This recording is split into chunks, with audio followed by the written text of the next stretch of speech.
สบายดีทุกท่านเนาะข้าพเจ้าสันติสุขพิมพ์มาสอนผอ.ฝ่ายการตลาดของบริษัทพาสโกลาวตอนนี้กำลังมาเบิ่งสวนของลูกค้าที่แลนเอาปุ๋ยเข้ามาใส่เนาะตอนนี้กำลังใส่ใหม่เดี๋ยวจะมาเก็บกำข้อมูลต้นส่วงเริ่มต้นทำอิฐก่อนแต่หลังจากนั้นเขาจะมาเบิ่งผลหลังการใส่ตอนนี้เป็นผลของการใส่ก่อนก่อนใส่เนาะตัวนี้ก่อนใส่ในเบิ่งสวนของลูกค้าอยู่ทางเมืองปากซองนะทุกท่านเบิ่งน้ำบรรยากาศไปนะพร้อมๆกันปลูกพืชผสมผสานมีปลูกมันปลูกกาแฟมีหมากนัดหมากคุ้งนี่คือมันตอกมันตดแต่ว่าใส่พื้นที่ให้เกิดประโยชน์สูงสุดมีหมากคุ้งหมากยังนี่หมากยังหมากคุ้งเพิ่นหมากคุ้ง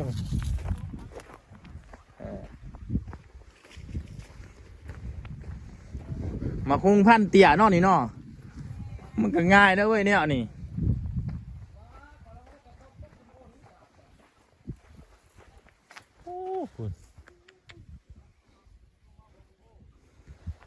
มันนี่ช้างสมรับใหญ่แท้จงน้ำเดียวเนาะ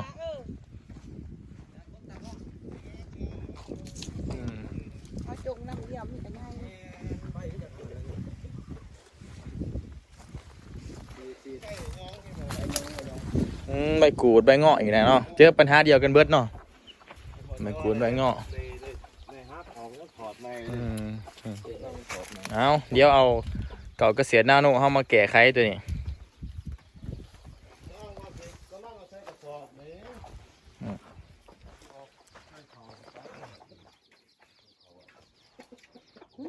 เขาก็คิดเลยก็ยังคิดว่ามันเขา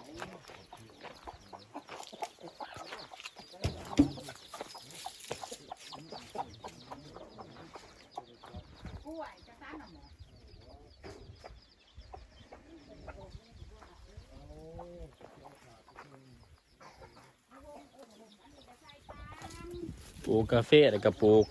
มันน้ำ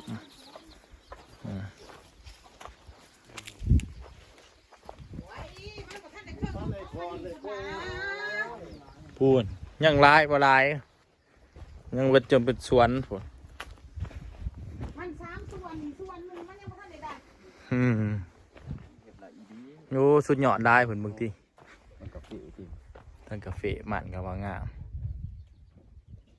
ถึงสีถึงเอาเม็ดวางเนาปีหน้าได้เก็บเป็นบ่นี่เก็บบ่ได้แม่นบ่แต่ว่าสิได้ประมาณได้บ่ต้นละโลหัวให้ไหลผักแล้วหมากแดงนี่ไดประมาณนี้เนาะนี่มันเตะผีดอกนี่แม่นเบิดยังสิเก็บมวนได้เนาะมันตำ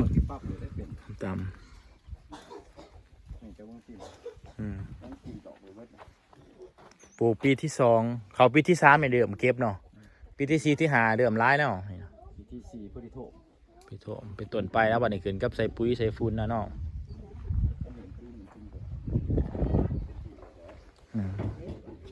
มันกัดงานบ่ออกกัดงานออกคือว่าเด็ดหยอดดิสันให้มันแตกเนาะคันเด็ดหยอดให้มันแตกออกบ่พวกไม้เล็ดหยอดนั้นของอันกุมซ้อนใส่เพิ่นหันเอาใส่ว่ามันแตกนั่นอันนี้มันบ่สูงโอ้มันบ่สูงหยอดแพ้ออกมือมันหยาบแล้วมันเป็นแตกเป็นปีกไก่ออกมาตาม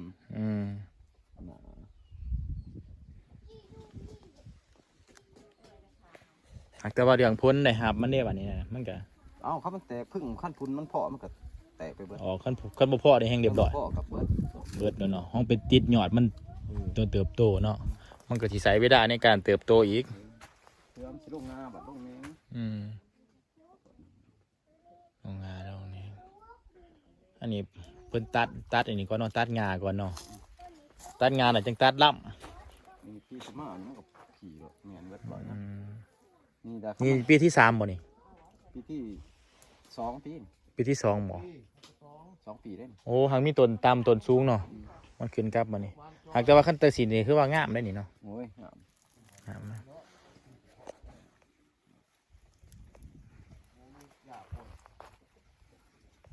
เอาใส่กับมาเสริมกับมามันบ่ โอ้ตัวอาศัยตัวสำคัญตัวป้องกันเชื้อโรคนี่นะ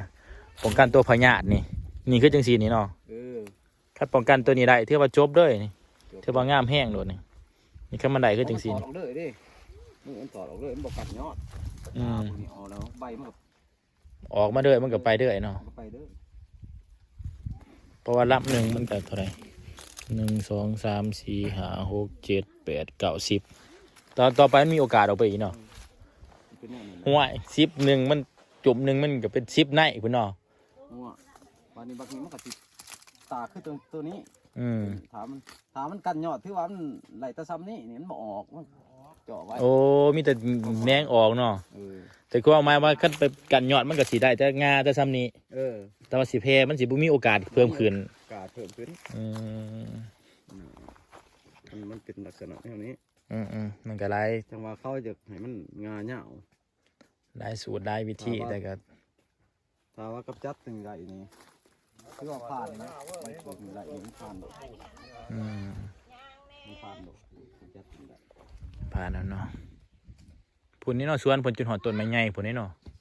แล้วขออีกนะ ขอให้พุ่นเนาะตอนนั้นยังเป็นป่าเลยหั่นเนาะ ที่ฮอดเดินซี โอ้เขาสิขายให้เหรอโอ้ตัวนั้นเป็นป่าเขาบอกหรือเป็นสวนเนือนโอ้สวนกาแฟกา เขาอยู่ทงพุ่นนะ โอ้เขาสิขายเท่าไหร่ซั่นเนาะ จังว่า นั่นบอกให้เข้าโดดนะเกท้องเท่าโดดนะก็สิบ่ขายบ่ เพื่อมาต่อกัน ตำหาถ้าเราก็เอาหาซิปก็สิหานเอาเว้ย 50กับพ่อเอานะเพ แต่ ราะว่า เจ้ามันปวงเจ้ามันแฉกไป ตา ให้ หนึง มันปวงอยู่แล้วเฮกตาร์นึงแล้วพอมันโยนไปถูก พูดว่าตั้งก็พี่ พุ่นไหนแต่ว่ากวงนี่บ่กวงแต่มันยาว นี่บ่หรอกตัวนี้อยู่ตัว ผักมันเบาว่าเท่าไหร่แล้วเลย40แล้วบ่ขาย เพราะว่านี่มันต่อกาแฟหน่อยตัวนี้บ่นี่เจ้าหนึงบ่ตัวนี้ก็ดี ตัวนี้ ตาล ตัวนี้มันเจ้าสวนตัวนี้เดี๋ยวนี้เขาตัดเอาน้อยหนึ่งหัวขายนี่แล้วแหลมหนึ่งมองปลูกพี่หน่อยประมาณมองไหนอยู่1,000ของแดนสื่อสวนเนาะพี่หน่อยนั่นหัวขายเนาะ อืม ตัดออกแล้วพอใจเอาแล้วผ้ามาเบิ่ง ก็ซื้อที่ดอกมันเขาขาย อืม โอ้ยเดินผ่านเลย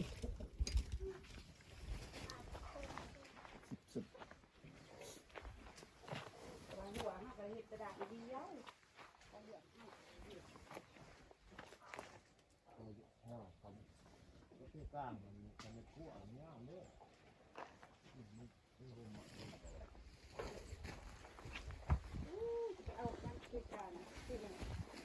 ตัดออกลายแถวเตือได้